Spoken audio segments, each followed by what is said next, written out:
بدعمانیاں ہوں گی جو جہنم لے جائیں گی، بدعمانیاں نام رکھنے سے کچھ نہیں ہوتا، اور نیکیاں ہوں گی جو جنت لے جائیں گی، تقویٰ ہوگا جو جنت لے جائے گا۔ تقویٰ کس کو کہتے ہیں؟ میں بار بار عرض کرتا ہوں، تقویٰ کہتے ہیں اللہ کی نافرمانی سے بچنا۔ بس اتنا آ جائے انسان کے اندر کہ میں تو قدم اٹھا رہا ہوں، یہ میرے مولا کی مرضی کے خلاف تو نہیں جا رہا ہے، نافرمانی کی طرف تو نہیں جا رہا ہے،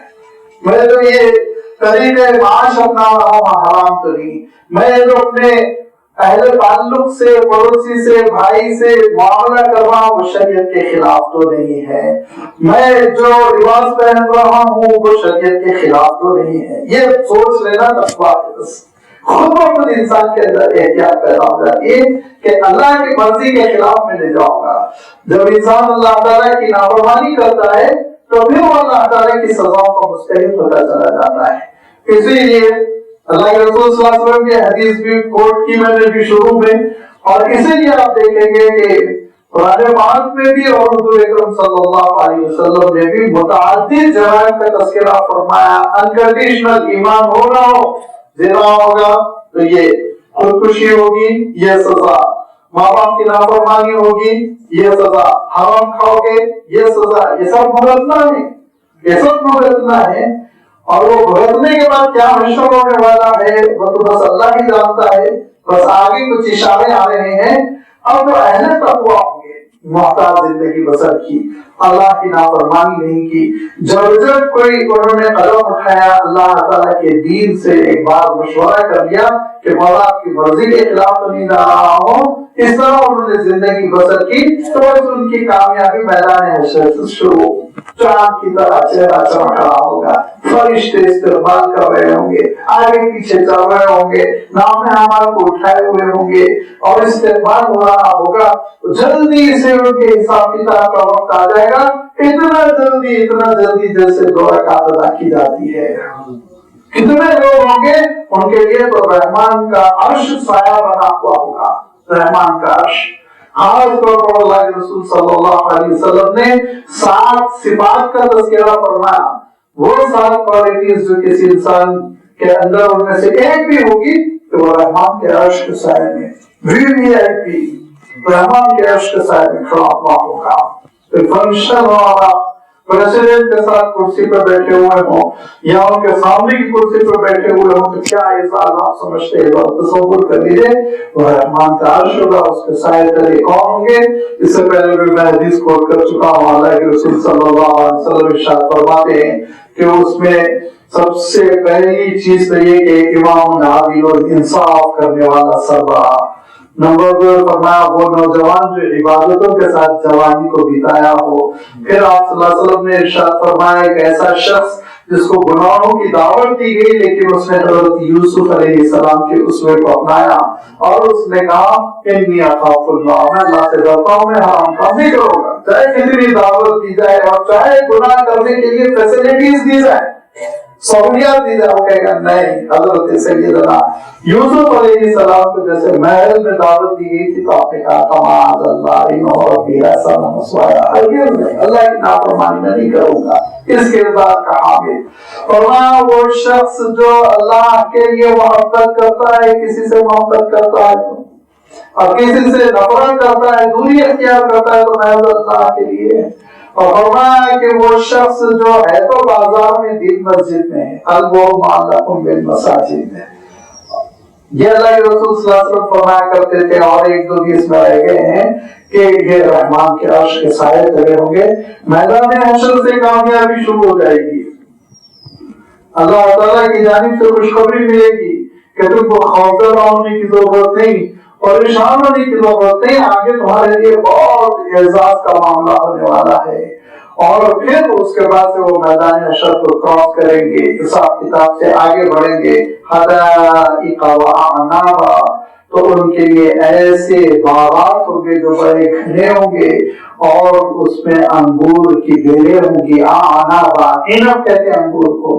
اور انگور کی بیلوں سے آپ اندازہ لگائیے کہ وہ ایک نہ صرف ایک اچھا پھل ہے بلکہ اس کے سائے، اس کی خوبصورتی، اس کے منظرے، آپ تصور کر لیجیے کس قدر حسن ہوگا۔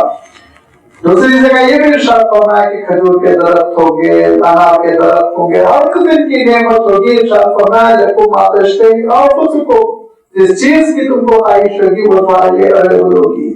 وکواعب اترابا، اور ہم سن ہم عمر بھولے ہوں گی.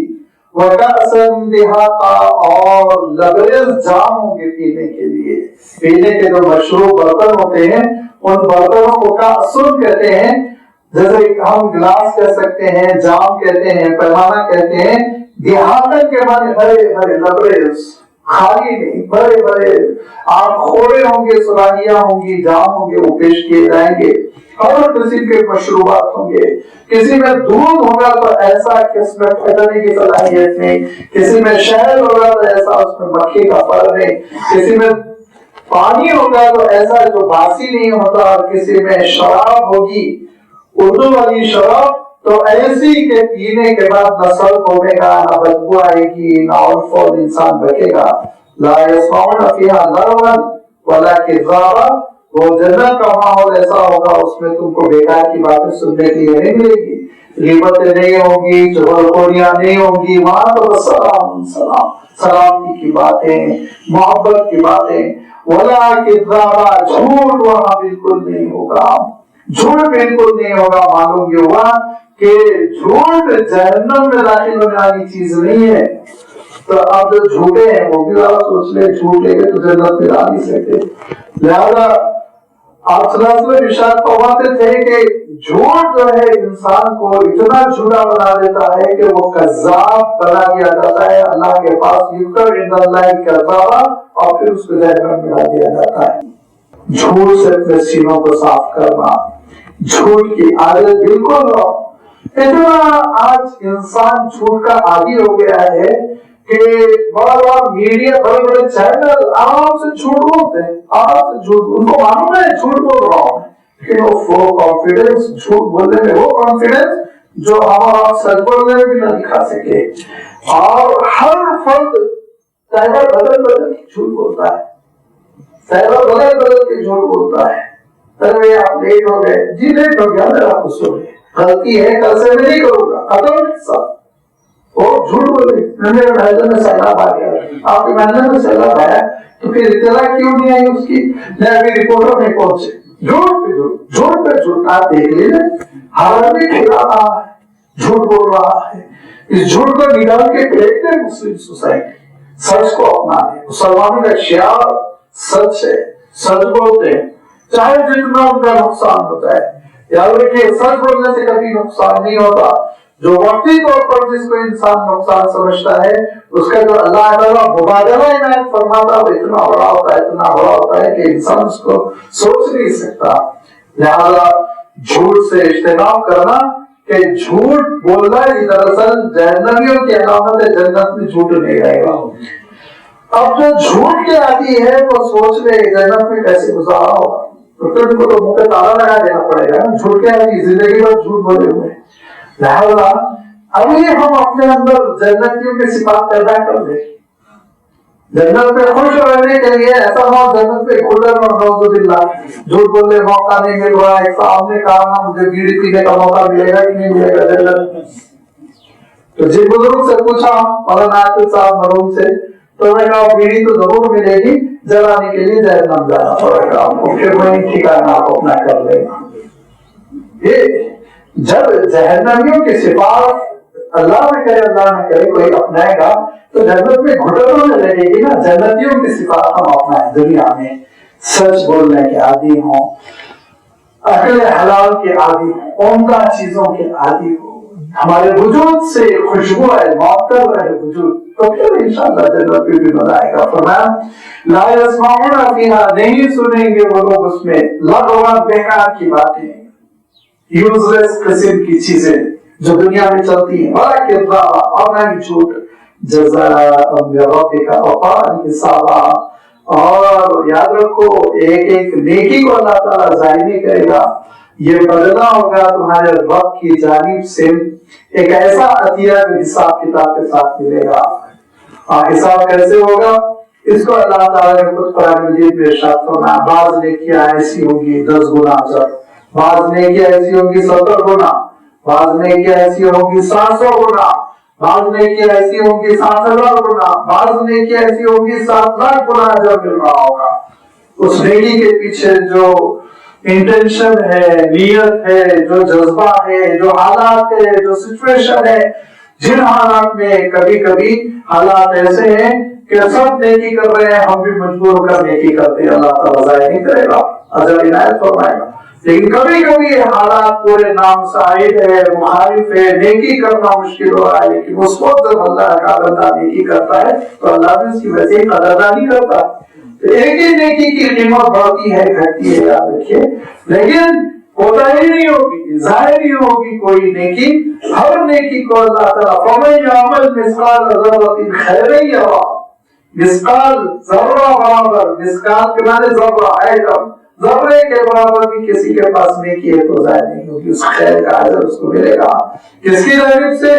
میں نے عرض کیا تھا، شروع میں نے یہ بات عرض کر دی تھی، آپ ذہن میں رکھیں کہ جو پروردگار میرا اور آپ کا پالنہار ہے، اور جو ہماری پرورش وہ بے خیالی کے ساتھ، غفلت کے ساتھ نہیں کرتا، بڑی محبت کے ساتھ، چاہت کے ساتھ کرتا ہے، ایک ایک چیز کا وہ خیال رکھتا ہے، اور ہر موقع پہ ضرورت کو فراہم کرنے والا، ایسا چاہنے والا رب، وہ رب تم کو ایسے ہی چھوڑ دے گا نہیں۔ رب السماوات والارض، جو رب زمین و آسمان کا، وما بینہما، اور ان کے درمیان ساری چیزوں کا،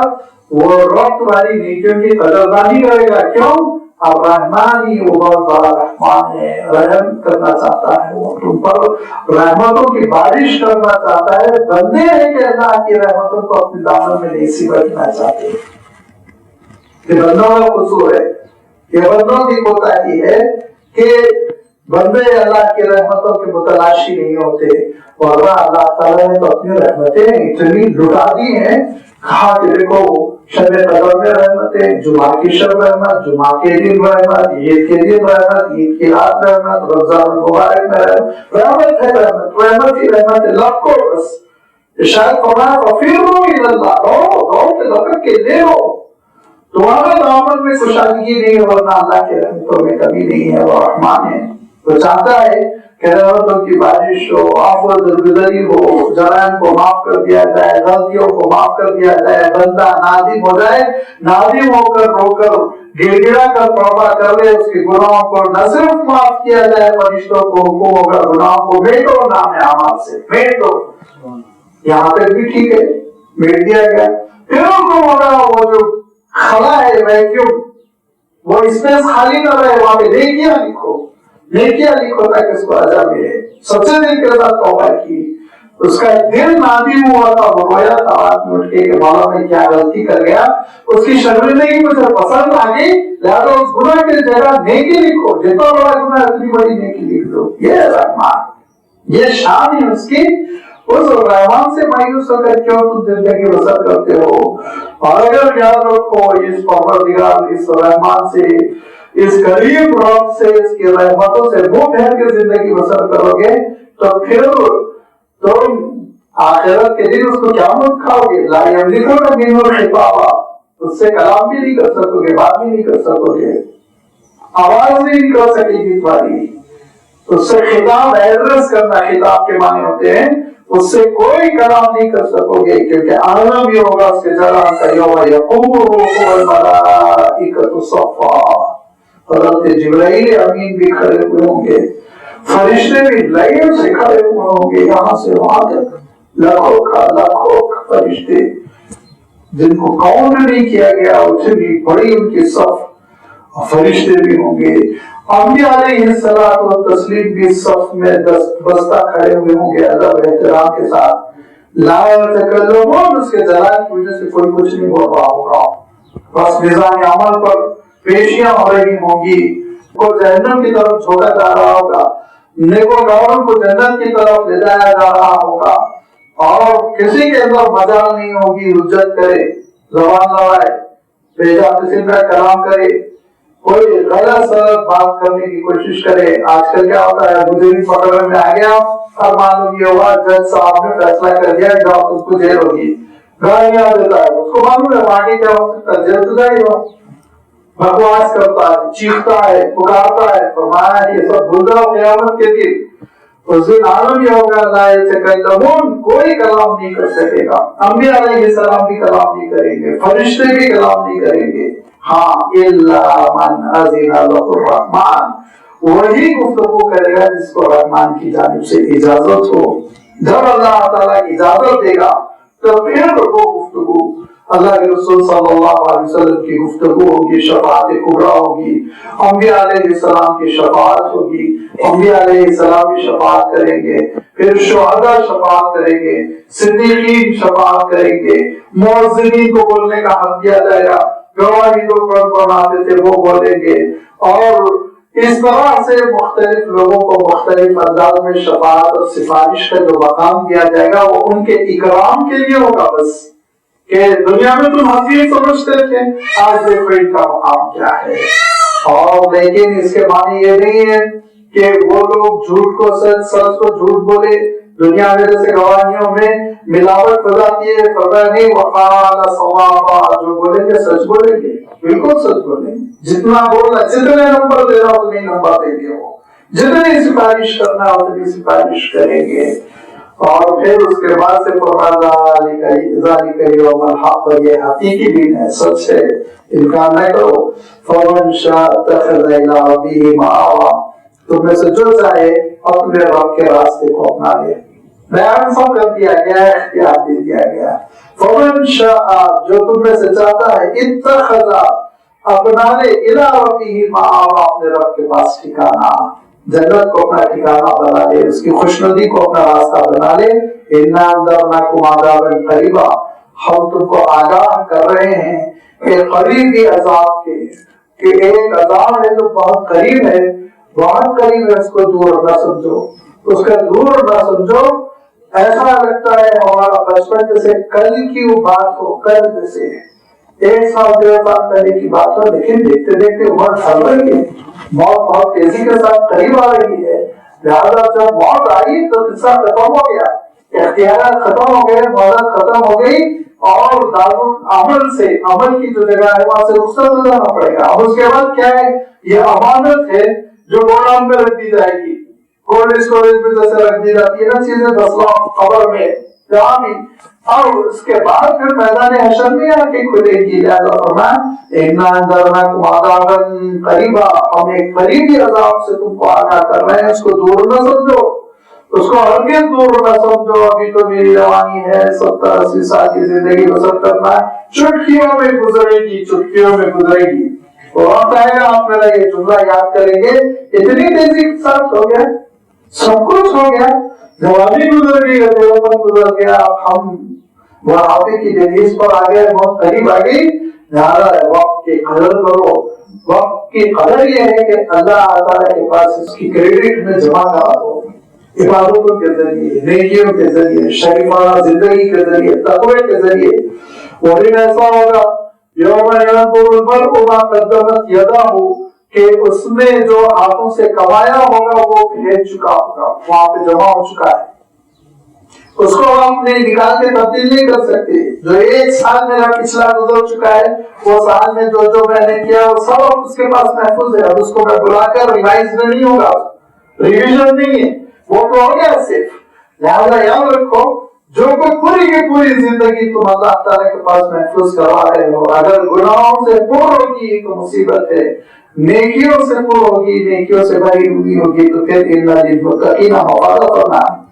وہ دن ایسا ہوگا وَيَقُولُ الْكَافِرُ يَا لَيْتَنِي كُنتُ تُرَابًا، کافر کہے گا کاش میں مٹی ہوتا، کیوں میں انسان بنا، کیوں اتنی بڑی نادانی کیا، کیوں میں ایسی نافرمانی کیا، کیا شرمندگی ہی شرمندگی ہے، کاش میں مٹی ہوتا۔ اور جو سب سے بڑا کافر ہے اس کے سلسلے میں کہا، سب سے بڑا کافر کون ہے؟ ابلیس ہے نا، شیطان، وہ ابلیس جس کو ہمارے پاس بزرگ بلا وجہ فرشتوں کا ٹیچر بنانے کی کوشش کرتے ہیں، معلم الملائکہ، نہ کتاب میں نہ سنت میں، کہاں سے گریڈنگ کرتے ہیں، کہاں سے عہدے تقسیم کرتے ہیں، پتہ نہیں، سمجھ میں نہیں آتا، نہ وہ معلم الملائکہ ہے نہ وہ فرشتہ ہے، یاد رکھیے کان من الجن، وہ جن کا ایک فرد تھا. اور بعض لوگ تو ایسا دین کا مذاق اڑاتے ہیں، میرا دل گھبراتا ہے کہ کہیں اللہ کا عذاب نہ آ جائے. کیا کہتے ہیں سب سے بڑا موحد تو ابلیس تھا، نعوذ باللہ. کس کو کیا مذاق اڑا رہے ہو توحید کا تم؟ وہ موحد ہوتا تو نافرمانی کرتا اللہ کے دربار میں. سب سے بڑا کافر، سب سے گندا ترین کافر. لہذا اللہ تعالیٰ نے جو ارشاد فرمایا یوم یقول الکافر، تو بہت سے اہل تفسیر لکھتے ہیں تو سب سے بڑا کافر ابلیس وہ یہ کہے گا قیامت کے دن کہ میں تو اپنے آپ کو آگ سے بنایا گیا ہوں، اس پہ غرور کر رہا تھا، کاش میں بھی مٹی کا ہوتا تو نہیں پھنستا. یا لیتنی کنت ترابا، میں بھی آدم کی طرح مٹی کا ہوتا، نہ غرور کرتا، نہ نافرمان بنتا، نہ جہنم کا بھی ٹھکانہ بنتا. لہذا وہ بھی پچھتائے گا اور وہ کہے گا کہ اب تو وقت بیت گیا. نافرمانی میں، انکار میں، کفر میں، اللہ تعالیٰ کے نظام سے ٹکر لینے کے چیلنج میں، اور حشر یہ ہوا کہ کہیں کا نہیں رہ گیا. تو جو سب سے بڑا معلم الملائکہ تو نہیں، جتنے بدماش ہم سب کا معلم ضرور ہے یہ شیطان، تو سب سے بڑا کافر خود اس دن وہ پچھتائے گا. تو پھر جو چھوٹے چھوٹے اس کے چیلے ہیں وہ کتنا پچھتائیں گے سوچیے. اس دن اللہ تعالیٰ نے ارشاد فرمایا حسرت سے ہاتھ ملتے رہ جاؤ گے، لیکن اس دن کی حسرت فائدہ نہیں پہنچائے گی. اللہ تعالیٰ ارشاد فرماتا ہے اور اس دن کا پچھتاوا فائدہ نہیں پہنچائے گا، آج کا پچھتاوا فائدہ پہنچائے گا. آج کرو توبہ، آج کرو اللہ کی نافرمانی سے، اللہ تعالیٰ کے نظام سے بغاوت، اللہ تعالیٰ کی حکم عدولی سے آج توبہ کرو، اس کے رحمتوں کو تھامو، اس کے رحمتوں کے دامن میں آ جاؤ، فرما بردار بن جاؤ، تقویٰ پیدا کر لو. پھر اس دن تم ناز کرو گے، اس دن تم شادمان ہو جاؤ گے، کامیاب ہو جاؤ گے. یہ وہ پیغام جو اس صورت میں اللہ تعالیٰ نے بیان فرمایا. اور پھر آپ دیکھیں گے کہ یہی وہ قیامت کا تذکرہ ہے جو سورۃ النازعات میں بھی جاری ہے، لیکن ایک عجیب انداز میں کہ روح کیسے قبض ہوتی ہے جب تم کو پتا چل جائے گا آخرت کس کو کہتے ہیں، قیامت کس کو کہتے ہیں. وہ تذکرہ انشاءاللہ سورۃ النازعات میں آئے گا آئندہ اتوار، اس کی وضاحت آپ کی خدمت میں رکھی جائے گی. وآخر دعوانا الحمد للہ رب العالمین.